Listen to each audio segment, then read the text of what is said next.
Hello guys! So I'm here in Don Muang International Airport in Bangkok, Thailand, waiting for our connecting flight going to Almaty, Kazakhstan. So we traveled via Air Asia from Manila to Don Muang Airport, and then later our flight will be at 7 p.m.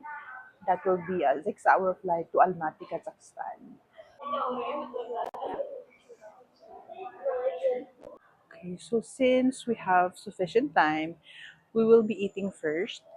I will be staying at the lounge later. Pero for now, since matagal pa, kasi yung lounge access naman limited to a maximum of 3 hours before your flight.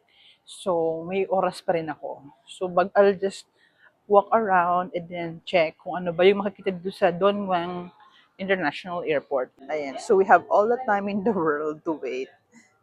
Okay, so since 8 hours yung layover namin at fly-through kami, so pag fly-through kasi nabasa ko online na baka daw di pumayag yung immigration na lumabas pa kasi dalawa na yung boarding pass na binigay sa Pilipinas pa lang. May ibang bansa naman na pumapayag pero dun sa nabasa namin online, meron daw mga hindi pinayagan na passengers ng AirAsia na naka-fly through na lumabas pa. So anyway, since kulang din ako tutulog, I will just be visiting the lounge later since meron naman akong priority pass access. So, ang sinakyan namin AirAsia kasi yan lang yung may flight na papunta sa Almaty, Kazakhstan from Manila. Although because of the war nga ng US, Israel, Iran, na-cancel actually yung flight namin pabalik using connecting sa Don Muang, but na-rebook naman na sa Malaysia na yung connecting flight. Don Muang International Airport or DMK in Bangkok, Thailand is one of the oldest operating airports in Asia. It serves as a major hub for low-cost airlines such as AirAsia. And despite being smaller than Suvarnabhumi Airport, DMK is known for its convenience, efficient layout, and traveler-friendly atmosphere. We're at Terminal 2, which handles domestic flights and some low-cost carrier operations.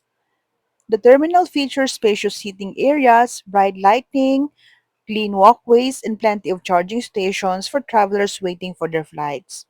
There are also duty-free shops, restaurants, cafes, and even a spa. Even if you don't go out of the airport, you will still be able to enjoy and shop Thai goodies, food, and international brands. So there's a pharmacy. There's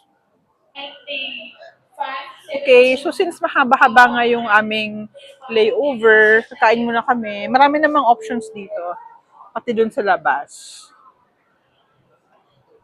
So ito sa baba to ah sa baba to, sa may boarding gate 1 to 6 ito. And then the lounge. So later, I'm going to choose which lounge will I use. Okay, so I'm going to try going to the lounge using my priority pass access from my credit card, BPI Platinum credit card. Okay, so we'll try to access Coral Executive Lounge. I have priority pass access from my BPI Platinum credit card and I've met the minimum spend. Unfortunately, hindi gumana yung priority pass access ko because down yung system. Hindi ako makalog in. Pero I'll try later kasi pwede na naman bumalik daw. Anyway, I have 6 hours pa naman. So, hopefully, maging okay na yung system later. Maximum is 3 hours dito sa Coral Lounge. Okay, so there's another lounge. Ayan. So, pag walk-in, 850 lang. But there's also priority pass. So, I'll check kung pasok ako dito. Okay guys, I found another lounge that accepted my priority pass card and my BPI credit card. Actually, I just presented my priority pass QR code. Siguro yung difference earlier because earlier I only presented my card. And this is the Travel Club Lounge near Gate 15. Going to Gate 15. So I have 3 hours to spend here.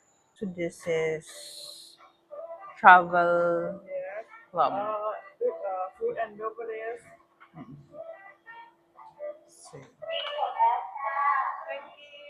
So I have 3 hours maximum for priority pass.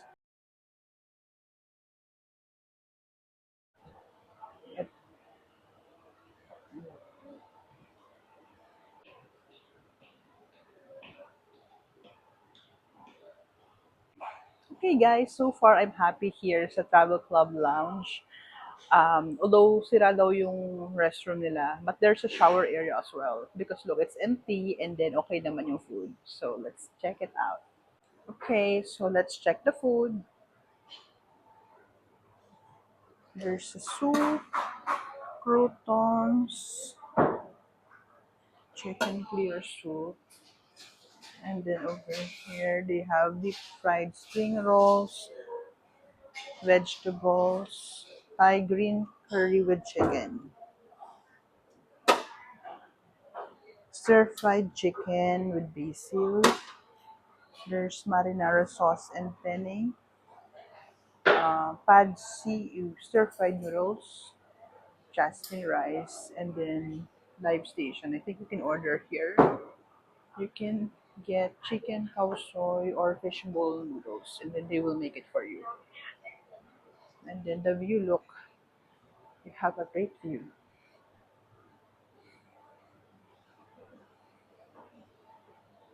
This is the salad station. So this is the travel club lounge. By the way, they also gave me a welcome drink, complimentary welcome drink here at the lounge. Tikman natin. Okay naman siya.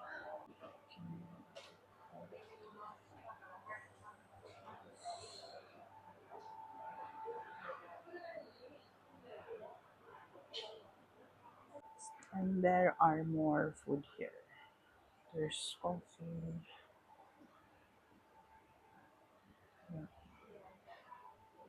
Okay, so if you don't have a credit card or a priority pass membership, you can still access the travel club lounge for walk-in fee. Currently, they have a promotional rate of 850 baht for 2 hours.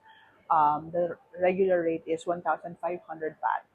If you have priority pass access, it's complimentary depending on your membership, and maximum hours is 3 hours. But you can ano daw, re-enter, but you have to use your priority pass again. Dito naman sa Don Mueang Airport, kahit medyo mahaba-haba yung layover ninyo, okay lang naman siya kasi okay naman yung airport. This is not the main airport in Bangkok. Suvarnabhumi yung main airport nila. So this is the smaller one with the low-cost carriers and then domestic flights. But they have a lot of options naman in terms of restaurants and shops. There's a big duty-free shop here. And then there are several lounges. Merong, yun nga, itong Travel Club Lounge, and also tried Coral Lounge, Miracle Lounge, and others. So if you have access to these lounges, okay lang kahit medyo matagal yung layover ninyo, since you would be able to at least relax and rest.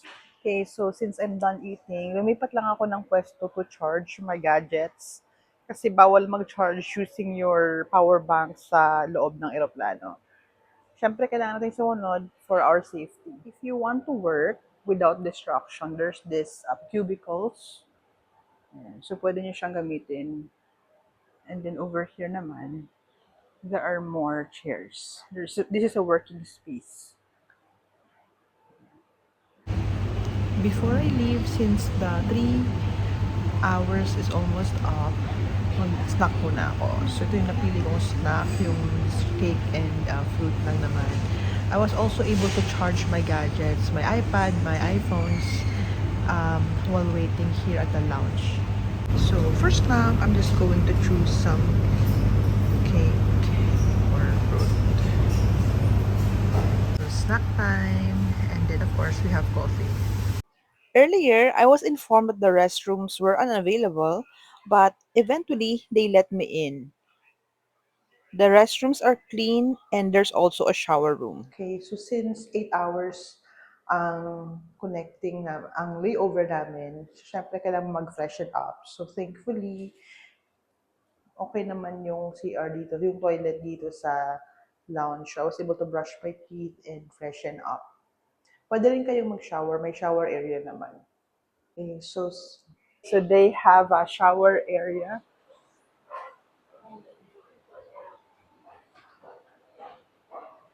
This is new. So this is the shower area.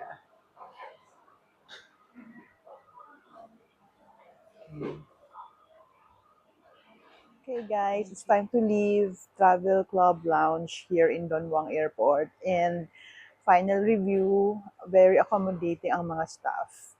So actually yung chinek ko lang yung shower area. Wala naman akong planong mag-shower. And then the staff gave me toiletries. And then nung bumalik na ako sa upuan ko, sinundan niya ako. Tapos binigyan niya pa ako ng shower cap para daw may dadalhin ako. So, yun. So, highly recommended. This is newly open Travel Club Lounge at Don Muang Airport, Terminal 2.